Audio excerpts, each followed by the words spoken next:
Lecture number 32। इससे पहले हम क्या कर चुके हैं, डिस्टेंस फॉर्मूला हमने पढ़ लिया, कोलिनियर पॉइंट्स के बारे में देखा था, isosceles triangles, different shapes, equidistant हमने पढ़ लिया था। इक्विडिस्टेंट का ही क्वेश्चन है। क्या है, आपको रिलेशन बताना है किसमें, एक्स और वाई में। आपका जो पॉइंट है एक्स कॉमा वाई वो इक्विडिस्टेंट है किससे, 3,6 एंड -3,4। इसका मतलब ये हुआ, अगर मैं इसे ए लेता हूँ, ये बी है और ये सी है, तो डिस्टेंस ए बी का इक्वल है किसके, डिस्टेंस ए सी के। फिर वही हम डिस्टेंस फॉर्मूला लगाएंगे, बट अब तक क्या था, या तो आपका एक वेरिएबल मिसिंग होता था, या तो आपको दोनों वैल्यूज गिवन होती थी, आप परफेक्ट आंसर निकालते थे। इस वाले क्वेश्चन में दो वेरिएबल मिसिंग है, तो आपका जो आंसर आएगा वो एक्स वाई के टर्म्स में ही आएगा, तो घबराना नहीं है।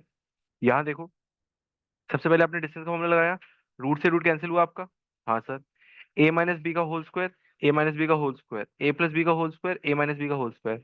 आइडेंटिटी खोली, X square plus 9 -6x, Y square plus 36 -12, X square plus 9 plus 6x, Y square plus 16 -8y। X square Y square cancel हो रहे थे, 9 9 कैंसिल हो रहा था, जो बचा लिख दिया। फिर मैं इसको दूसरी तरफ लेके गया, सब क्या हो गया, साइन चेंज के साथ आ गया। लास्ट में देखो आंसर मेरा कितना आएगा, 3x + y = 5। या फिर आप इस तरीके से लिख सकते हो, 3x + y -5 = 0। बस इतना सा था। तो लास्ट क्लास का थोड़ा रिकैप हो गया, इक्विडिस्टेंस वाला कंसेप्ट, तो जल्दी से नोट करो इसे।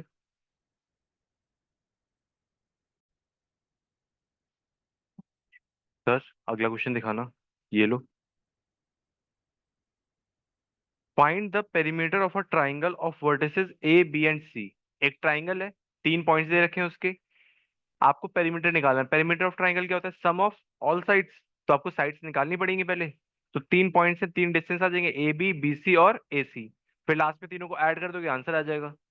सर ये तो सिंपल सा है, हम खुद करेंगे, चलो आप खुद करो इसे।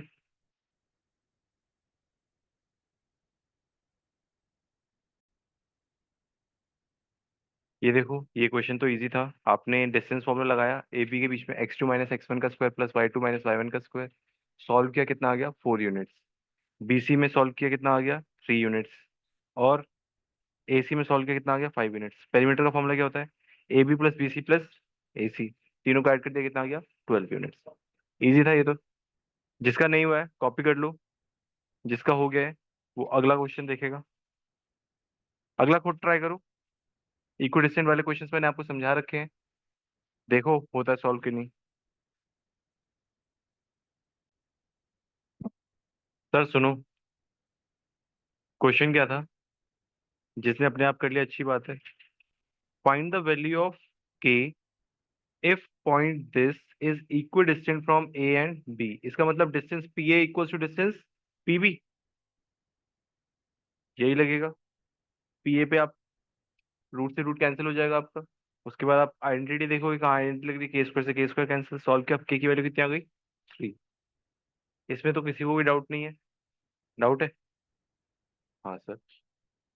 वो क्या कह रहा था कि पी पॉइंट जो है वो इक्वी डिस्टेंट है किससे, ए से और बी से। इसका मतलब पी यहाँ पे होगा, ए यहाँ पे होगा, बी यहाँ पे होगा। पी ए किसके इक्वल है, पी बी के।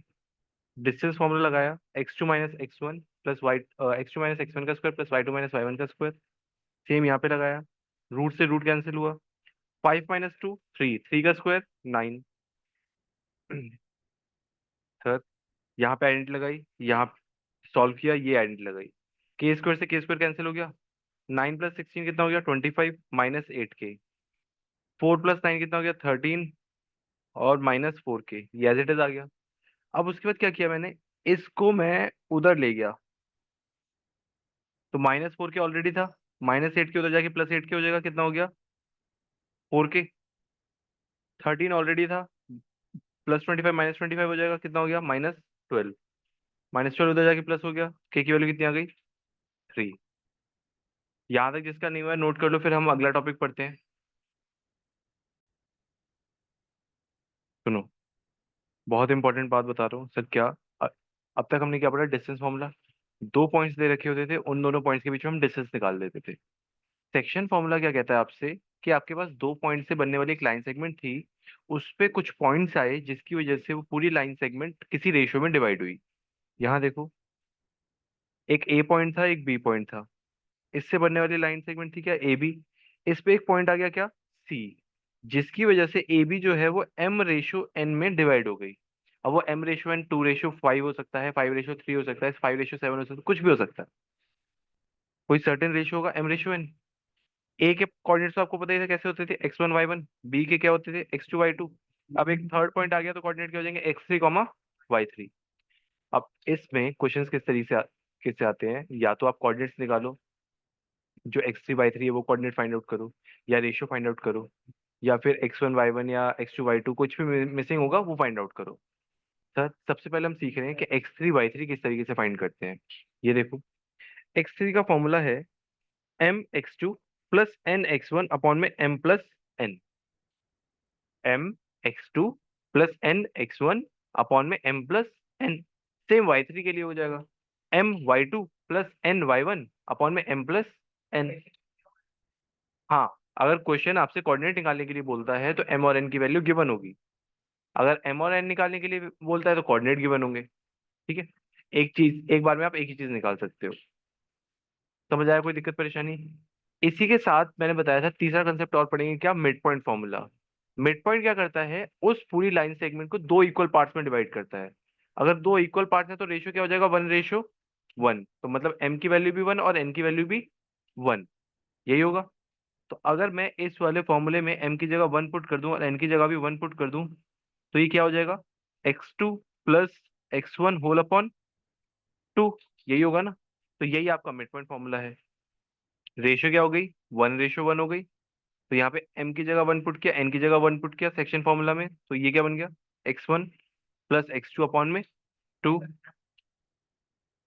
हाँ, अगर m और n की वैल्यू 1 1 है तो मिड पॉइंट फॉर्मूला लगा दोगे डायरेक्ट। अगर m और n की वैल्यू 1 के अलावा कुछ और है, मतलब इक्वल नहीं है, 2:3 है, 5:7 है, 5:3 है, अगर 2:2 है, कट जाएगा, 1 1 हो जाएगा, फिर से क्या लग जाएगा, mid point formula. Mid point में सिंपल है, x1 प्लस x2 अपॉन में 2, y1 प्लस y2 अपॉन में 2। सेक्शन फॉर्मूला में बस याद रखना है कि फर्स्ट रेशियो 2 के साथ मल्टीप्लाई होता है, सेकंड रेशियो फर्स्ट के साथ मल्टीप्लाई होता है। सर समझ नहीं आया?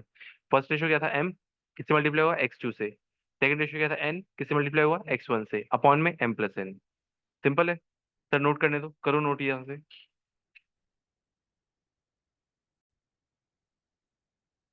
ये लो मिड पॉइंट फॉर्मूला नोट करो।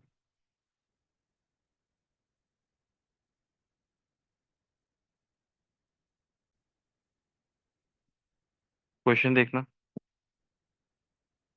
find the coordinates of the point which divides the join of this and this in the ratio 2:3। मतलब आपको दो पॉइंट दे रखे हैं, आपको बताना है कि उस पे जो थर्ड पॉइंट है वो क्या होगा कि रेशियो क्या हो जाए, 2:3। तो इसका मतलब क्या क्या दे रखा है आपको, x1 y1 दे रखा है, x2 y2 दे रखा है, m और n भी दे रखा है। आपको क्या निकालना है, x3 और y3। तो सिंपल फॉर्मूला लगा दोगे, m(x2) प्लस n(x1) अपॉन में m plus n, m(y2) plus n(y1) upon में m प्लस n। m की वैल्यू कितनी है, 2, n की वैल्यू कितनी है, 3, x2 कितना था, 4, x1 कितना था, -1। 2 4 8, 3 × -1 -3। सॉल्व किया, कितना आ गया, 1। सेम यहाँ सॉल्व करोगे तो कितना आ जाएगा, 3। तो कोऑर्डिनेट क्या हो गए, 1 3। इजी है, समझ आया? हाँ, x3 y3 हो सकता है दे रखा हो, आपको x1 y1 या x2 y2 निकालना हो, इस तरीके के क्वेश्चन भी आ सकते हैं। ये वाला नोट करो जल्दी से।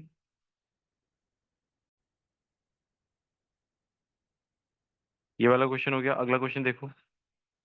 The point P which divides the line segment joining the points this and this in the ratio 2:3 lie in which quadrant? आप पॉइंट निकालो, बताओ कौन से क्वाड्रेंट में लाई करता है। सेम क्वेश्चन है, करो अपने आप।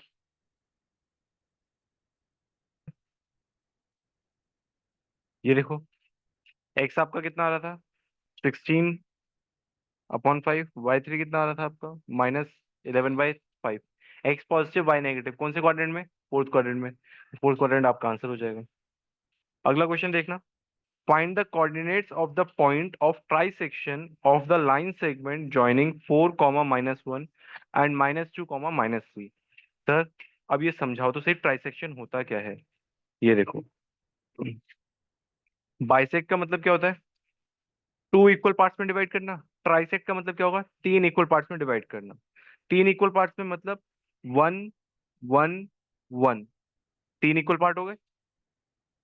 पॉइंट क्या था, ए और बी आपको दे रखा था। क्या दे रखा था आपको? ए दे रखा था और बी दे रखा था। आपकी लाइन सेगमेंट पे दो ऐसे पॉइंट आए जिसकी वजह से ये पूरी लाइन सेगमेंट तीन इक्वल पार्ट्स में डिवाइड हो गई। सर, दो पार्ट्स में डिवाइड करते हैं तो एक पॉइंट आते हैं, तीन पार्ट में डिवाइड करेंगे तो दो पॉइंट आएंगे, चार पार्ट में डिवाइड करेंगे तो तीन पॉइंट आएंगे। जितने पार्ट्स में डिवाइड करते हैं उससे कम पॉइंट्स आते हैं उसके ऊपर, क्योंकि दो तो एक्सट्रीम में होते हैं। सर, तीन इक्वल पार्ट्स में डिवाइड कर रहा है, समझ आ गया। सी के कोऑर्डिनेट क्या हो जाएंगे, x3/3, डी के क्या हो जाएंगे, x4/4। ये भी समझ आ गया, यहाँ तो कोई दिक्कत नहीं है। सर, सॉल्व कैसे करेंगे? ध्यान से सुनना। जब आप सी पॉइंट निकालोगे, क्या निकाल रहे हो, सी पॉइंट, तो ए से सी तक की वैल्यू कितनी है, वन। रेशो की अगर मैं बात करूं तो ए से सी तक की वैल्यू कितनी है, वन। और सी से बी तक की वैल्यू कितनी है, टू। तो रेशियो क्या हो गया जब आप सी पॉइंट निकाल रहे हो, तो 1:2। जब आप डी पॉइंट निकालोगे तो इसके लिए ए से लेकर डी तक के लिए कितने पार्ट्स हो गए, और डी से लेकर बी तक के लिए कितने पार्ट्स हो गए।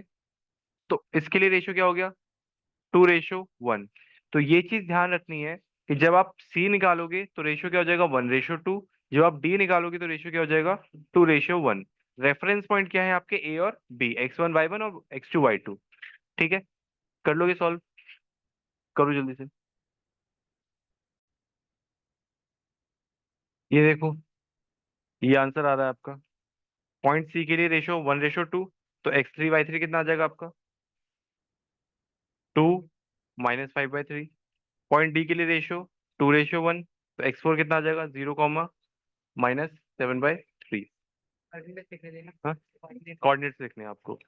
तो कोऑर्डिनेट्स क्या हो जाएंगे आपके, 2, सी के कोऑर्डिनेट हो गए 2, -5/3, और डी के कोऑर्डिनेट्स हो गए 0, -7/3। एक क्वेश्चन और दे रहा हूँ आपको ताकि आपकी प्रैक्टिस हो जाए।